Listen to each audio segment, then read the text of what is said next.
What's up, guys? If you're watching this video right now and it's Saturday, I actually recorded this video yesterday because I saw something really good in my Bible, and I was excited to make a video on it. I guess I just wanted to go ahead and make one. So anyway, right now we will be in 1 Corinthians chapter 10 and verses 1 through 11. So if you have a Bible, I would encourage you to read along with me. And let's get right into this. Like I said, 1 Corinthians chapter 10, verse 1. Moreover, brethren, I would not that ye should be ignorant, how that all our fathers were under the cloud, and all passed through the sea, and were all baptized unto Moses in the cloud and in the sea, and did eat the same spiritual meat, and did all drink the same spiritual drink. For they drank of the spiritual rock that followed them, and that rock was Christ. But with many of them God was not well pleased, for they were overthrown in the wilderness. Now these things were our examples, to the intent we should not lust after evil things, as they also lusted. Neither be ye idolaters, as were some of them, as it is written, the people sat down to eat and drink, and rose up to play. Neither let us commit fornication, as some of them committed, and fell in one day 23,000. Neither let us tempt Christ, as some of them also tempted, and were destroyed of serpents. Neither murmur ye, as some of them also murmured, and were destroyed of the destroyer. Now all these things happened unto them for ensamples, and they are written for our admonition, upon whom the ends of the world are come. Now, I love this portion of scripture. When I was reading this, it really made me think about how, of course, he's talking about Israel, right? And he's talking about how we're all baptized under Moses in the cloud and the sea, and it goes on and on. It kind of makes me think about a lot of Christians nowadays. I'm sure some of you who are Christians and are a teenager and go to a Christian school have heard so many times from teachers and preachers and this and that about how there is so many people that come through the school and come through the church, and sometimes on their senior year they up and leave and they never come back. And I was thinking about that when I was reading this, when he was talking about that he would not have us ignorant. And of course he was writing this letter to the church in Corinth, but he's saying, I would not have y'all ignorant, how that all our fathers were under the same cloud, and all passed through the same sea, and were all baptized unto Moses in the cloud and all the sea, and did all eat the same spiritual meat, and did all drink the same spiritual drink, for they drank of that spiritual rock that followed them, and that rock was Christ. Makes me think about so many of us who have been in those same seats, in those same spots, and how we've heard the same sermons, we've read the same Bible, we're all in the same class, and how some people just, they get up and they leave, and they never come back, and the only time they really had a relationship with Christ was when they were in the school or there at the church when they were younger. And that's what this made me think about. And he thought, we drank from the same spiritual drink, and that rock was Christ. And it goes on, it says, but with many of them God was not well pleased, for they were overthrown in the wilderness. When I think about other teenagers who have been, who have passed through the same school as me, or went to the same church as me, and I think about how, some of them got up and left, right, and never came back. In my mind, it's the same thing where it says, for they were overthrown in the wilderness. They sat through the same sermons, they heard the same stuff, but they were overthrown in the wilderness. They lacked self-control, and they followed after their own flesh. They followed after their own fleshly desires, and after their own sinful wants and desires. And I have a study Bible, and I'm looking down here, and it's explaining verses 1 through 5 that we just now talked about. And it says, when believers fail to exercise self-control, they expose themselves to danger.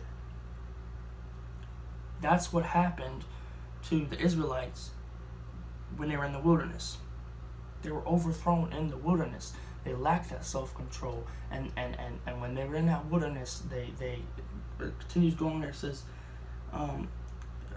wandering the wilderness, Paul lists 4 privileges that could have led to subsequent blessings for the Israelites, but didn't. You see, if they would have endured, if they would have kept moving forward, they would have experienced so many blessings, but they didn't, because they didn't last in the wilderness. And it says they were guided by God's presence. We're all guided by God's presence. We all sat there, the same sermons. They escaped the Egyptians by crossing the parted sea. They feasted on manna and quail in the desert. They were being fed the same sermons, the same lessons, the same teachings under the same types of people, under the same good, strong-willed, minded Christians older than them, and they were supernaturally given water. They were given the living water from Christ. They were getting those blessings, but they lacked self-control. They exposed themselves to danger, and as we continue, we see because they exposed themselves to danger, all these things happened, and it says, he talks about how they became idolaters, and he doesn't want us to become the same. Neither be ye idolaters, as some were, and they committed fornication, and they tempted Christ. The thought to tempt Christ, I'm sure many people have heard that, how we're not supposed to tempt God. The best example I can think of what it means to tempt God, basically, you're showing a sign of faithfulness when it comes to Christ's attributes, and you're saying something like, God, if you're real, show me a sign, or something like that. That's basically the thought of tempting God. And he says they tempted God. It says that they murmured, they complained. He says they were destroyed of the destroyer. They were destroyed by Satan because they left themselves vulnerable. You see, you hear so many stories about these teenagers that got out of church, when they got out of school, they went out in the world and they were destroyed. I've heard so many teachers say that most of the kids they taught are either in jail or dead, and though, you hear it a lot, it's not really an exaggeration. It's very much true. I know it's very much true. They get lost out there. They get lost in the wilderness, and they fall, and they lack that self-control. They lack that foundation while they were there in church, while they were there in the school. They lacked that foundation. And when they went out there in the world, they were brought down, and they were vulnerable, and they exposed themselves to danger. They themselves exposed themselves to Satan, and they were destroyed. It's explained in verses 7 through 10. Despite all the blessings they received, the Israelites proved faithless in 4 ways. They repeatedly complained about their conditions in the desert. They committed idolatry by worshiping the golden calf. Let's see. Their grumbling turned into rebellion, resulting in a widespread plague, and they engaged in sexual immorality and pagan worship with women of Moab, and it was just like one thing after another. They just fed into one sin, and then it branched out to another sin, and it was just evil all around, and they were just destroyed. I mean, look at Israel nowadays. It's not the same as it was thousands of years ago, because of sin, because they lacked self-control, because they exposed themselves to Satan, because they didn't have that foundation when they were there. It says in verse 11, now all these things happened unto them for ensamples. The word ensamples or ensamples, I don't know how to pronounce it. That word basically means example. That all these things happen unto them for examples. He's saying these things are examples to us about what not to do, about it's the perfect example for us to not follow in those ways. And he says, and they are written for our admonition.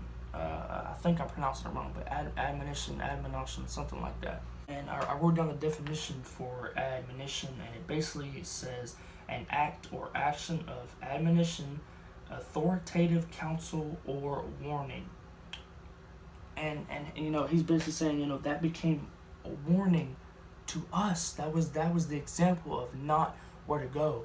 And it reminded me of something, that in the past, a lot of the things that I've struggled with, a lot of the issues and a lot of sin I was dwelling in, I blamed it on my parents. I blamed all my issues, I blamed my own sins on my own parents. So like, I'm doing this because they raised me this way, or they had me near this, and they were acting like this, and I blamed it all on them. And a lot of people do that.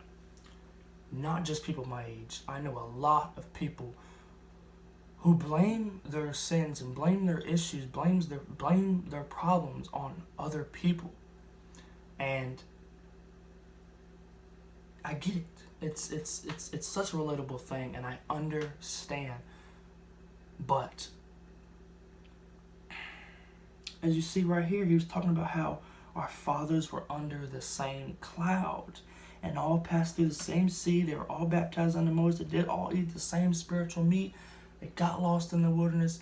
But those things are examples to us of where not to go.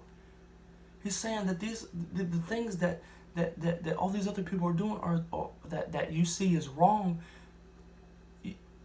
Why are you following in the same footsteps? If you've seen the outcome of their sin, why are you following in the same paths of them? Christ has used those things as an example to you, as to warn you, as to counsel you, to direct you the right direction. So why are you following in those same footsteps and blaming your problems on things that they've done in the past on their own? It reminded me also of this amazing I guess quote, you could say. I don't know where it's from, but I've heard it a lot, and I love this, and I can just relate to it, and I've heard it so many times, and the first time I ever seen it, it's stuck in my mind. And basically it says something like this, right? Of course I'm paraphrasing, I can't remember exactly what it said, but it basically said that there were two brothers, right? There was two brothers, and their father was an alcoholic.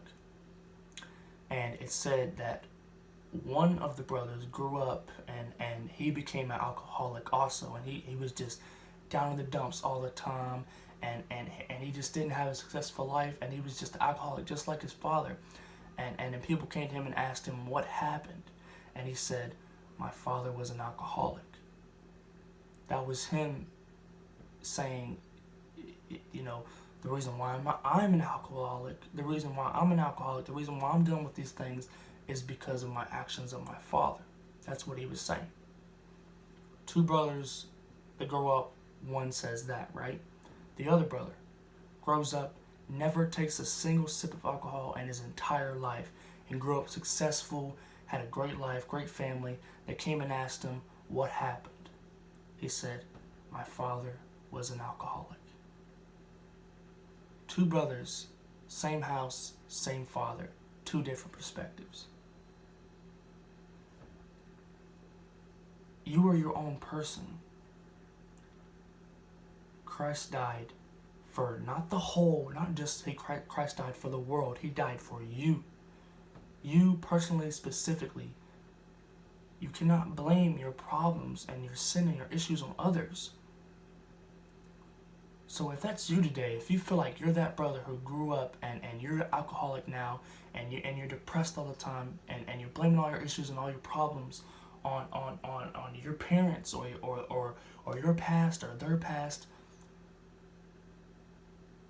you're your own person. And you have your own choices.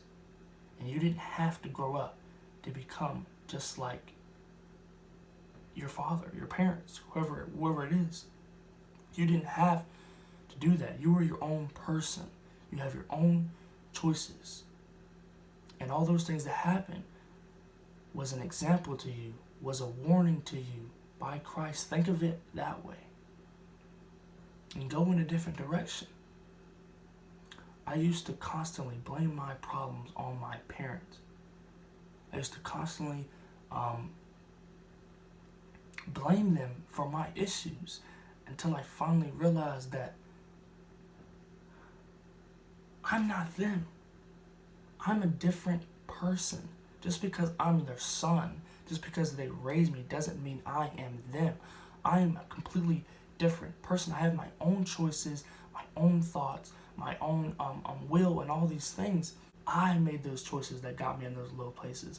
I am the one that lacked self-control, that lacked that foundation, that followed after my own fleshly desires, fell into idolatry, tempted Christ, and murmured and complained, and I was destroyed by the destroyer because of my decisions, my choices, not someone else's. I wandered in the wilderness. I got lost in the wilderness because I took my eyes off Christ, not because my parents took their eyes off of Christ. I would like to read these verses again now with that we've broke everything down and we talked about it, and I would like you to really tune in and listen. And seriously, if you have a Bible, please read along with me. So let's go ahead and read again. Verse 1. Moreover, brethren, I would not that ye should be ignorant, how that all our fathers were under the cloud, and all passed through the sea, and were all baptized unto Moses in the cloud and in the sea, and did all eat the same spiritual meat, and did all drink the same spiritual drink, for they drank of that spiritual rock that followed them, and that rock was Christ. But with many of them God was not well pleased, for they were overthrown in the wilderness. Now these things were our examples, to the intent we should not lust after evil things, as they also lusted. Neither be ye idolaters, as were some of them, as it is written, the people sat down to eat and drink, and rose up to play. Neither let us commit fornication, as some of them committed, and fell in one day in 23,000. Neither let us tempt Christ, as some of them also tempted, and were destroyed of serpents. Neither murmur ye, as some of them also murmured, and were destroyed of the destroyer. Now all these things happened unto them for ensamples, and they are written for our admonition, upon whom the ends of the world are come. Guys, I would really encourage you today. Hopefully this video will be up early, since I'm recording it the day before, late at night. So I'm hoping that this video will get out early, and you know, I know I've said this before in another video, but I would like everyone who's watching this video right now to please leave a comment down below.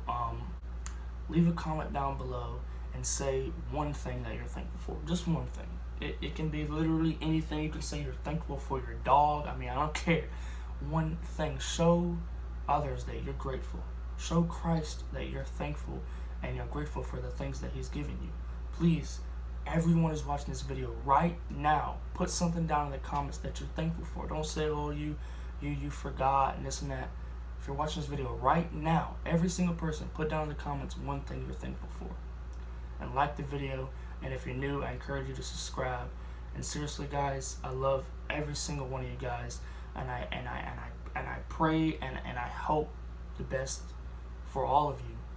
And you know, I don't want you guys to look at me and think that I'm spiritual or I'm special or anything like that. I'm not anything. And I'm making these videos because Christ told me to, and because I know that because of the things I've been through, I can help others, and because of all the bad things that I've been through, I can help others, and because of all of the great blessings and the great things I've seen of Christ, I know both of those things can be a perfect testimony that can help others. And I hope you guys are enjoying these videos. I know I've been slacking off a little bit lately, and my original plan was to make videos every day, and now I'm probably going to be making them every other day. My schedule's all messed up, and I'm tired, and just different things. I hope that some of you would pray for me in that situation. And I want this YouTube thing to not just be like, oh, it's my channel. I want this to be a thing for us. You know, I want it to be our channel, and I want it to feel like that. And lately, to be honest, it hasn't felt like that for me, and it's kind of discouraging me. But And that's one reason why I want you guys to leave those comments, to share, to make this feel alive a little bit, make this channel feel alive, so it doesn't feel like I'm just doing this for no reason. I know that God wanted me to do this for a reason. So I know that there's some blessings going out to some people, if not now, eventually. So I'm trying to press forward, and I'm trying to work, and I'm not perfect, and I'm a sinner just like every other person. And Christ loves every single one of y'all. I know that for a fact. And if you're watching this video right now, it didn't happen by random. It didn't happen by chance. It happened because Christ led you here. And if you heard something in this video that was encouraging, it was not from my breath. It was not from my wisdom. It was from Christ. It was from Christ's love. Christ's love that he wanted to share with you. It was from God. It wasn't from me. It was from Christ. This was his video. This is his word, his words. This was his knowledge, his wisdom from his spirit dwelling within me as a vessel for him. And I encourage you guys to just, no matter what happens, no matter how dark things may get or how dark things may seem, if you feel like you're in that wilderness today, don't lose focus, don't lose sight, and don't lose perspective. Keep pressing forward. Keep your eyes on Jesus. Don't be like the Israelites that got lost in the wilderness and lacked self-control. Be strong because Christ is within you and he's strong. Anyway, guys, hope you enjoyed this video. Hope you guys have an amazing day. Remember, leave a like, leave a comment of just one thing you're thankful for. Please, just one thing so others can see it. Anyway, guys, hope you guys enjoyed, and peace out.